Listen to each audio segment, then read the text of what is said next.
সুপ্রিয় দর্শক বন্ধুরা আসসালামু আলাইকুম। আশা করছি আপনারা সবাই অনেক বেশি ভালো আছেন। দর্শক বন্ধুরা আজকের এই ভিডিওতে বেসিক্যালি আমরা স্যামসাং নতুন স্মার্টফোন স্যামসাং গ্যালাক্সি A56 স্মার্টফোনটিকে ফুল রিভিউ করার চেষ্টা করব। স্যামসাং কিন্তু এই সিরিজের প্রত্যেকটি স্মার্টফোনই কিন্তু একদম টপ নচ হয়ে থাকে এবং বাজেটের মধ্যে কিন্তু ভ্যালু ফর মানি ডিভাইস কিন্তু প্রোভাইড করে থাকে। এই ধারাবাহিকতায় আজকের রিভিউতে আমরা স্যামসাং গ্যালাক্সি A56 স্মার্টফোনটিকে ফুল ইন ডিটেইলস রিভিউ করার চেষ্টা করব। অবশ্যই ভিডিওটি সম্পূর্ণ ওয়াচ করবেন। এই স্মার্টফোনে কিছু হাইলাইট স্পেক্স নিয়ে কথা বলতে গেলে ফোনটিতে ব্যবহার করা হয়েছে 6.7 ইঞ্চি সাইজের একটি ফুল এইচডি প্লাস রেজোলিউশনটি সুপার অ্যামোলেড ডিসপ্লে ইউজ করা হয়েছে, সাথে 120 হার্টজের এটি রিফ্রেশের সুবিধা। সামনে পেছনে উভয় সাইডে ক্যামেরা কিন্তু 4K রেজোলিউশন ভিডিও রেকর্ডিং এর সুবিধা থাকছে এবং এই স্মার্টফোনটি কিন্তু আপনারা পেয়ে যাচ্ছেন আন্ডার ডিসপ্লে অপটিক্যাল ফিঙ্গারপ্রিন্ট স্ক্যানের সুবিধা, 5000 mAh বিশাল ব্যাটারির সাথে থাকছে 45 ওয়াট ফাস্ট চার্জিং সুবিধা। আরো থাকছে উল্লেখযোগ্য ফিচার। তো স্যামসাং গ্যালাক্সি A56 স্মার্টফোনটি এক্স্যাক্টলি আপনার জন্য কেমন হবে, ফোনের প্রাইস কত, সমস্ত কিছু আজকের রিভিউতে একদম ইন ডিটেইলসে আলোচনা করার চেষ্টা করব। অবশ্যই ভিডিওটি সম্পূর্ণ ওয়াচ করবেন। ভিডিও শুরু করার আগে আপনি যদি এখনো পর্যন্ত আমাদের পরিবারের সদস্য না হয়ে থাকেন তো সাবস্ক্রাইব করে পাশে বেল বাটনটি অল সিলেক্ট করবেন পরবর্তী প্রত্যেকটা ভিডিওর আপডেট সবার আগে পাওয়ার জন্য। চলুন তাহলে শুরু করে দিই আমাদের আজকের ভিডিও। ফার্স্ট অফ অল স্মার্টফোনকে আনবক্স করলে আমাদের চোখে পড়বে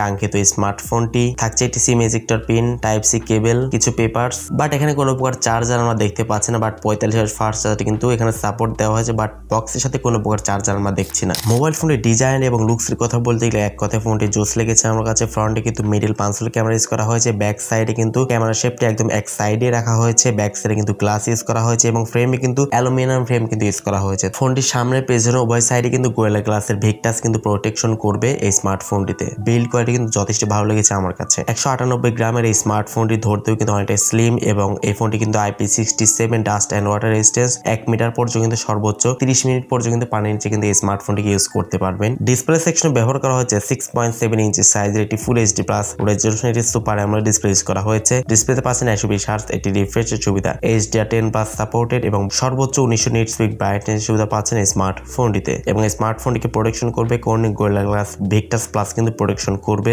অলওয়েজ অন ডিসপ্লে সুবিধা পাচ্ছেন। তো যেহেতু এখানে সুপার অ্যামোলেড ডিসপ্লে থাকছে এবং ফুল এইচডি প্লাস অবশ্যই এবং সাথে 120 হার্টজ রিফ্রেশ, তো সেক্ষেত্রে আসলে কিন্তু এখানে আর কিছু লাগে না। ডিসপ্লে কোয়ালিটি যথেষ্ট ভালো ছিল। আউটডোরে ডিরেক্ট সানলাইটে কালার কন্ট্রাস্ট একদম ব্যালেন্স ছিল বলতে পারেন। স্যামসাং এর ডিসপ্লে বুঝতে পারছেন সব দিক দিয়ে একদম ব্যালেন্স কিন্তু ডিসপ্লে ইউজ করা হয়েছে এবং 120 হার্টজ রিফ্রেশ থাকে, অবশ্যই স্মুথলি ফোনটিকে আপনারা রান করতে পারবেন। ফোনটি এট দ্য মেইন পার্ট, ফোনটি পারফরমেন্স সেকশনে বলতে গেলে ফোনটিতে পাচ্ছেন অ্যান্ড্রয়েড 15 এর সুবিধা, আপ টু 6 মেজর অ্যান্ড্রয়েড আপগ্রেডের সুবিধা পাচ্ছেন। One UI 7 ইউজ করা হয়েছে, Exynos 1580 এর একটি 4 ন্যানোমিটার ফেব্রিকেশন বিল্ড কোয়ালিটি মোটা পরিমাণে চিপসেট ইউজ করা হয়েছে। বাট Exynos এর চিপসেট আমার একটু ভালো লাগে না, অত্যাধিক পরিমাণে কিন্তু হিটিং ইস্যু কিন্তু রয়েছে Exynos এর চিপসেটে, আপনারা অনেকেই জানেন। বাট এখানে আসলে মিডিয়াটেক বা স্ন্যাপড্রাগনের কোনো চিপসেট দিলে অবশ্যই আরেকটু ভালো হতো। যাই হোক, এই স্মার্টফোনটিতে আপনারা পেয়ে যাচ্ছেন 8GB র্যামের সাথে 128GB ইন্টারনাল স্টোরেজ এবং আরেকটি ভেরিয়েন্ট হচ্ছে 8GB RAM 256GB internal storage. এর ইউএফএস টাইপ হচ্ছে 3.1 ইউজ করা হয়েছে। কোনো প্রকার ডেডিকেটেড স্লট থাকছে না মেমরি কার্ড ইউজ করার জন্য। মোবাইল ফোনের ক্যামেরা সেকশনে কথা বলতে গেলে স্মার্টফোনের ব্যাক সাইডে থাকছে ত্রিপুট রিয়ার ক্যামেরা, যে মেইন সেন্সর হিসেবে থাকছে 50 মেগাপিক্সেল,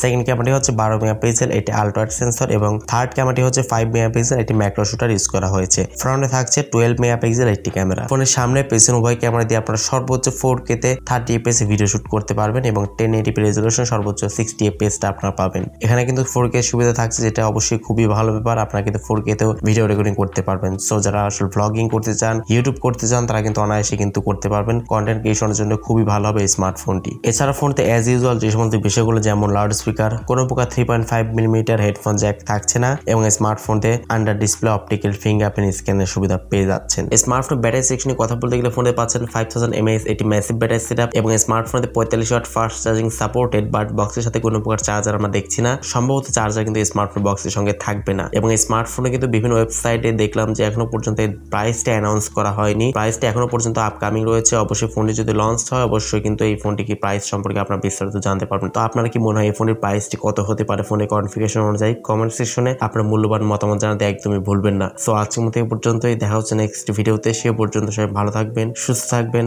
আসসালামু আলাইকুম।